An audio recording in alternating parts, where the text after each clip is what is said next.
ये कहानी है बिहार के एक छोटे से गांव सीतापुर की, जहां मिट्टी में सच्चाई की खुशबू आज भी बाकी है। सुनो रघु, गुड़िया कह रही थी कि उसे स्कूल जाना है। क्या हम इस हालात में गुड़िया को स्कूल भेज पाएंगे? हाँ सीता, इस बार फसल अच्छी हो गई तो उसे जरूर भेजूंगा। मेरी बिटिया को पढ़ना चाहिए, क्योंकि यही तो है जो आगे चलकर हमारा नाम रोशन करेगी। सच बाबूजी, क्या मैं भी स्कूल जाऊंगी? बहुत मजा आएगा। मोहल्ले के सभी बच्चे स्कूल जाते हैं। हाँ बिटिया, तू जरूर स्कूल जाएगी। तुझे डॉक्टर बनाना है ना? बस भगवान की कृपा बनी रहे। हाँ बिटिया, तेरे बाबूजी इसीलिए तो इतनी मेहनत कर रहे हैं। रघु गरीब था, मगर उसके सपनों में ईमानदारी की ताकत थी। गांव में चौपाल लगी है, जहां लाला हरिराम और रघु और कुछ अन्य लोग हैं। रघु, मेरे खेत में काम करेगा?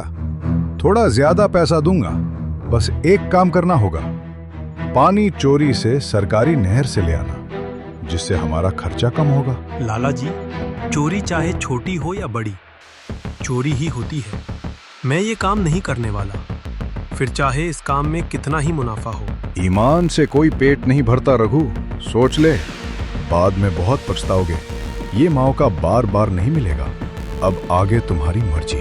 ईमान से ही चैन मिलता है लाला जी, पैसा तो पल में चला जाता है। ईमान अच्छा हो तो भगवान सब कुछ दे देता है। मैं ये काम नहीं करने वाला। रघु ने मना कर दिया और यही इनकार आगे चलकर उसके लिए आग का दरिया बन गया। गांव में चौपाल लगी है, लोग बैठे हैं। लाला गांव वालों के बीच रघु का मजाक उड़ाता है। आजकल ईमान से कोई जीता है क्या?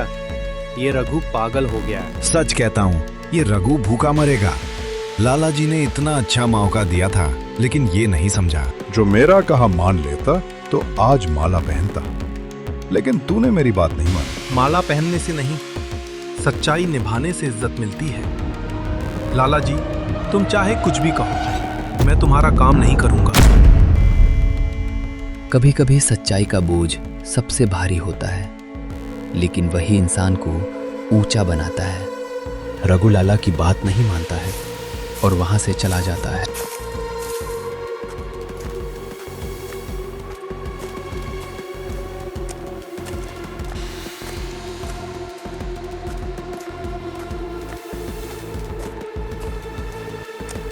रघु खेत पहुंचता है तो देखता है कि उसकी फसल सूख चुकी है।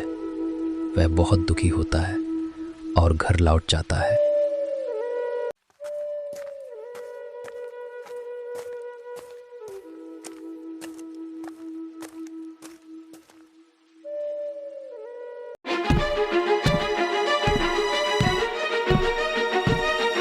क्या हुआ?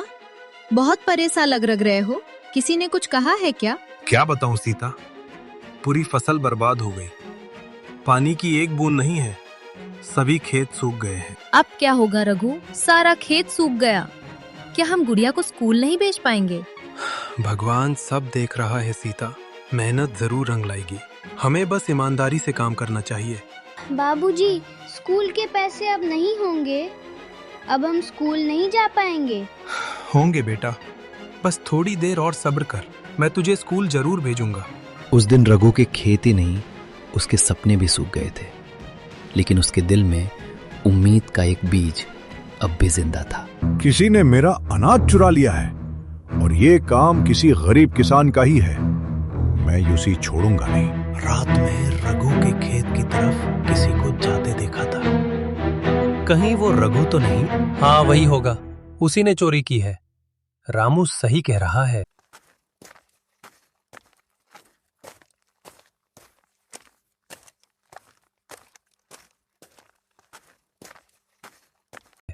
तभी रघु वहां आ जाता है।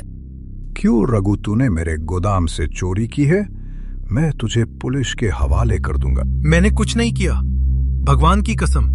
मैंने कभी झूठ नहीं बोला और ना ही मैंने चोरी की है। ईमानदारी का ढोंग बहुत कर लिया रघु, अब पंचायत में जवाब देना पड़ेगा। मैं तो तुझे बहुत सीधा समझता था, लेकिन तू तो चोर निकला। जिस इंसान ने कभी झूठ नहीं बोला, आज उसे ही झूठा कहा जा रहा था। तो दोस्तों देखते हैं कि पंचायत में रघु के साथ क्या होता है।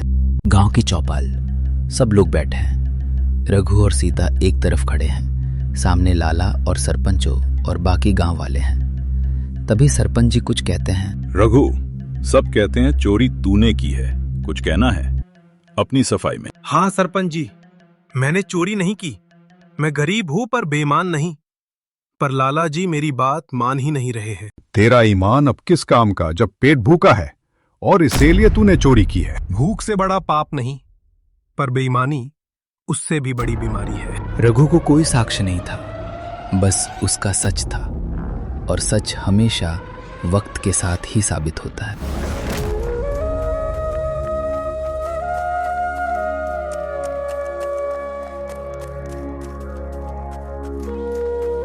रात का समय, सीता रो रही है। गुड़िया उसकी गोद में है।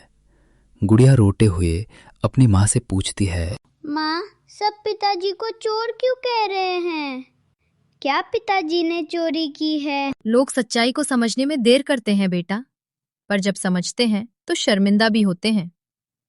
तू रो मत, सब ठीक हो जाएगा। सीता, मैं हार नहीं मानूंगा।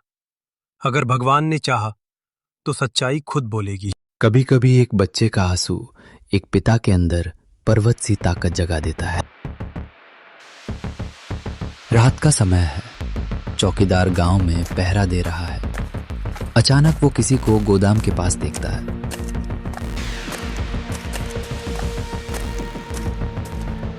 लाला का नौकर माधो बोरा उठा रहा है।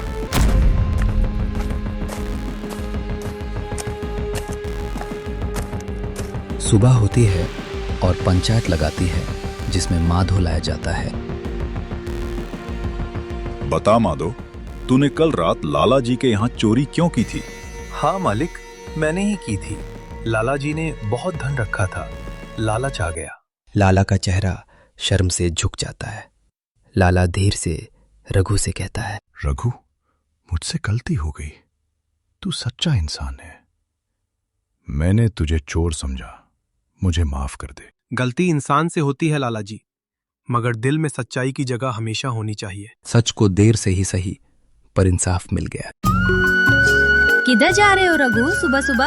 अब औरों का पानी नहीं मांगूंगा सीता, अपनी मेहनत से खुद की नहर बनाऊंगा। इतना कहकर रघु घर से चला जाता है।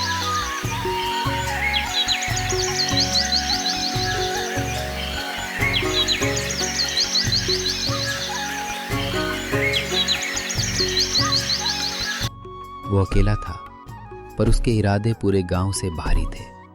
दिन रात वो खुदाई करता और हर फावड़ा उसके विश्वास की निशानी था। गांव वाले पीछे से देख रहे हैं और कुछ हंस रहे हैं। उनमें से एक किसान कहता है, देखो, ये रघु पागल हो गया है। अब ये इस फावड़ा से नहर खोदेगा।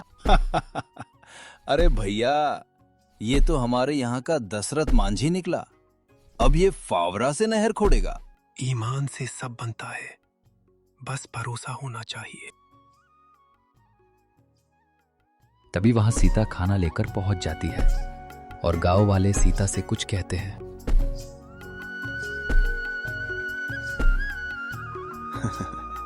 अरे सीता, तुम राघु को समझाती क्यों नहीं कि ये पागलों वाला काम बंद क्यों नहीं कर देता? पागलों वाला काम ऐसा क्या कर रहा है रघु, जो तुम लोग उसको पागल कह रहे हो?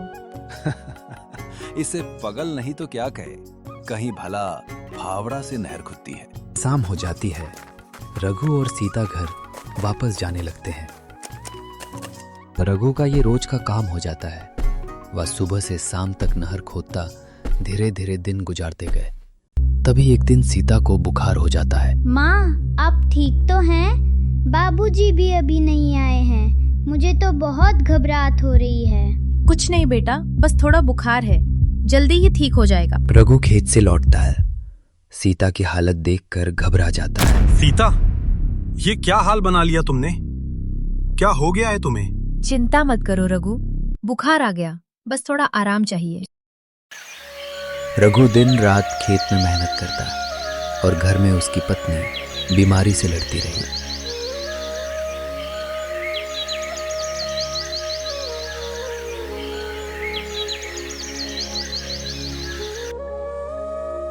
रघु गांव की दवा की दुकान पर पहुंचता है। भैया, दवा दे दो, मेरी पत्नी बहुत बीमार है। रघु भाई, उधार बहुत हो गया है, पहले पुराना हिसाब चुकाओ। भैया पैसे तो नहीं है, दवा दे दो, मेरी पत्नी को बहुत तेज बुखार है। बिल्कुल नहीं, अगर पैसे नहीं है तो दवाई भी नहीं मिलेगी। रघु निराश होकर वहां से चल देता है। जब ईमानदारी और गरीबी एक साथ आती है तो इंसान टूटता नहीं, बस और मजबूत बनता है।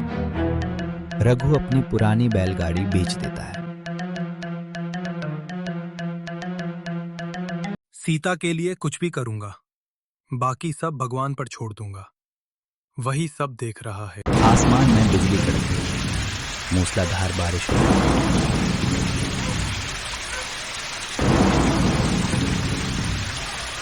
रघु खेत की ओर बढ़ रहा है।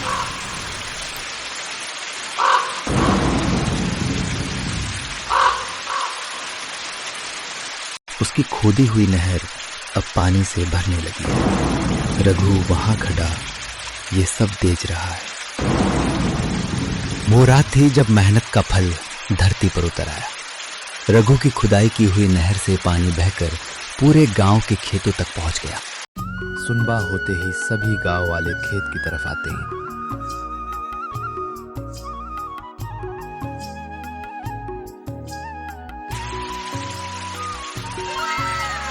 अरे ये तो रघु की नहर है। रघु ने तो कमाल कर दिया। रघु ने तो वकाई में कमाल ही कर दिया है। उसकी नहर से हमारे खेतों में भी पानी पहुंच जाएगा।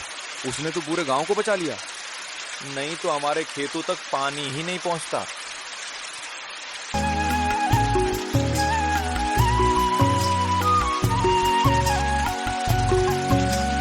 सभी लोग बारिश में दौड़ते हुए रघु के घर की तरफ आते हैं।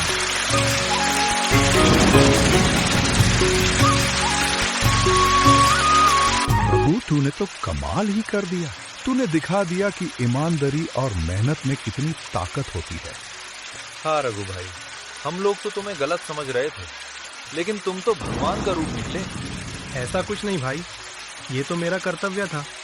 वो तो लाला जी ही मुझे गलत समझ रहे थे। तभी वहां पर लाला हरिराम आ जाता है। रघु, तूने वो कर दिखाया जो हम सब मिलकर भी नहीं कर सके। मुझे माफ कर दे रघु, मैंने तुझे गलत समझा। मैंने कुछ नहीं किया लाला जी, सब ऊपर वाला कर रहा है। मैं तो कुछ कर ही नहीं सकता उसकी मर्जी के बिना। ये तो तुम्हारा बड्डेपन है रघु। मैंने तो तुम पर चोरी का इल्जाम लगाया था। रघु की नहर अब सिर्फ खेतों को नहीं, लोगों के दिलों को भी सींच रही थी।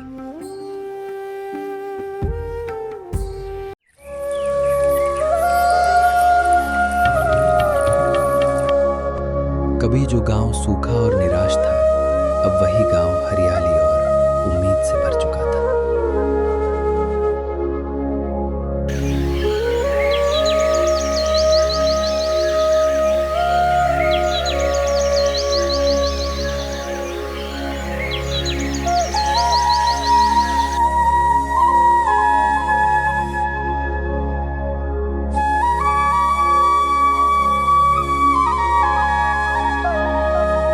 सीता की तबीयत अब ठीक है। गुड़िया उसके पास बैठी किताब पढ़ रही है। तभी सीता गुड़िया से कहती है, देखा गुड़िया, तेरे बाबूजी की मेहनत रन लाई। अब देख लोग तेरे बाबूजी की कैसे तारीफ कर रहे हैं। हाँ माँ, अब मैं स्कूल जाऊंगी और पढ़ूंगी बहुत सारा। हाँ बेटा, तुझे मन लगाकर पढ़ना होगा। तेरे बाबूजी ने बहुत मेहनत की है तेरी पढ़ाई के लिए। तुझे अपने बाबूजी का नाम रोशन करना है। सीता और गुड़िया आपस में बात कर रहे होते हैं, तभी रघु आ जाता है।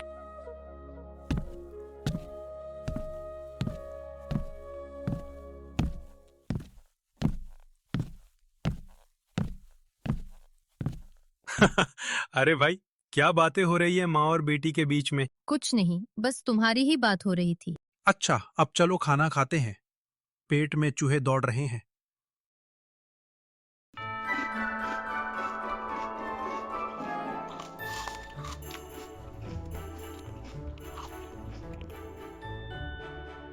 आज गांव के स्कूल मैदान में ईमानदार किसान सम्मान समारोह है, जिसमें रघु को सम्मान मिलने वाला है। आए हम लोग यहाँ रघु को ईमानदार किसान सम्मान से सम्मानित कर रहे हैं, क्योंकि रघु ने बिना कोई लालच पूरे ईमानदारी से जो काम किया है वो सराहनीय है।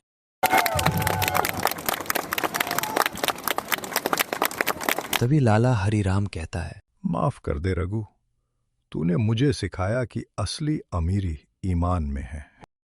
ईमान किसी एक का नहीं होता लाला जी, ये तो सबका साझा धर्म है।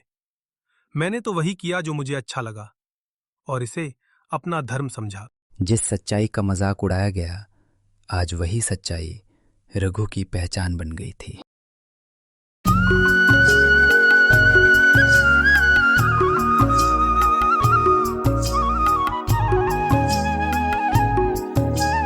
सीता और रघु दरवाजे पर खड़े होकर मुस्कुरा रहे हैं। गुड़िया स्कूल जा रही है।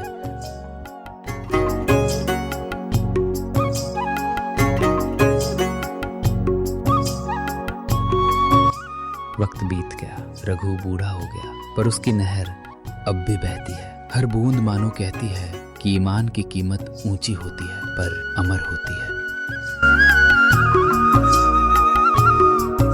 तो दोस्तों, अगर कहानी अच्छी लगी हो तो वीडियो को लाइक करें और चैनल को सब्सक्राइब करें। धन्यवाद।